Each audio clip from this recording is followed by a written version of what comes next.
Todd, got a question about interesting people on the set of this film. Now, the snake wrangler, what was that guy like?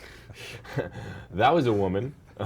actually, Senia, and is her name. And yeah, you meet a lot of interesting people on a crew, and some of the most interesting are the animal wranglers, as they call them. And she was quite a character, a local Atlanta woman who dealt with the mice and the snake, and had the same joke every day with the mouse, that the mouse had to go into fur and makeup, and she loved that joke.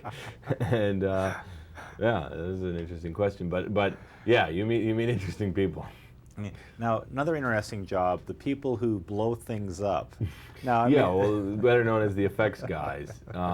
That's a team of guys. There's a great precision in what they do, especially when you're shooting, as we did in the movie, a one take, which is basically walks with the guys backwards 15 feet, and then the car blows up behind them, literally where they feel the heat on the back of their necks and backs.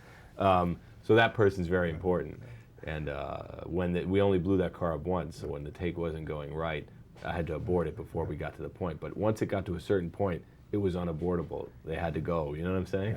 well, as a director, I mean, how much pressure do you feel during a scene like that? Well, those are the fun scenes. I mean, that's like filmmaking. You're just like, oh, this is great. You know what I mean? You got 100 guys standing around, a guy literally with one of those cartoon blow-up thingies that you didn't think exist.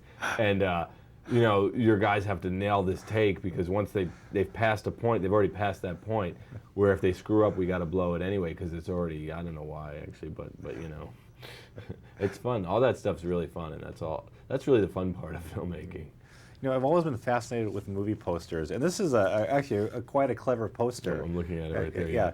How involved were you in this, and what kind of different designs do they show you? They show you about 8, 9, probably 12 designs now that I'm thinking about it. And you absolutely have a say. I mean, Ivan and I had a tremendous say on it, and we would say, we like this, we don't like this, we like something more like this. If you brought it outside, put them on a road. I mean, you know, they're able to manipulate photos nowadays that you can take that photo and put them anywhere, you know.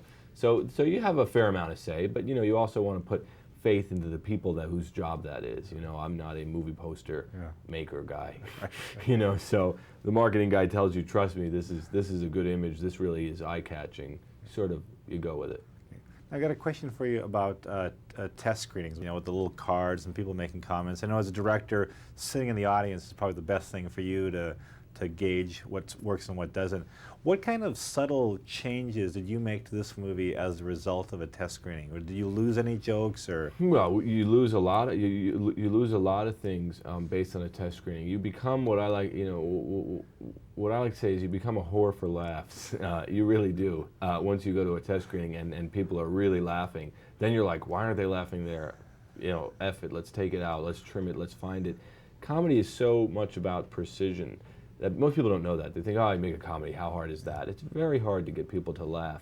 So it's very much about precision, and so you're constantly going back and honing in on things. And then you get the cards, and you know, you take the cards sort of with a grain of salt. Like you said, it more is about the feel of the room than it is about what these people write. Because I mean, you know, one of the cards says, any comments about the film? And it said, you are all my bitches. So these are the people who are writing cards. So sometimes you just sort of take it with a grain of salt. Okay, and the last question.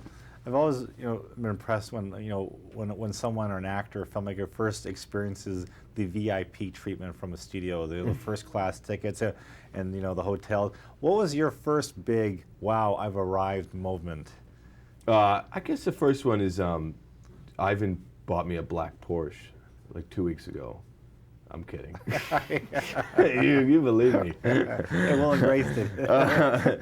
No, the first I've arrived moment, I guess, is just sort of pulling up into Ivan's house to go work on the script with him. You know what I mean? And pulling in through his gates and just sort of like, wow, this is crazy. I'm driving up to Ivan's house to go work on a script with him. And you know, that felt like I've arrived moment. I know exactly what you mean.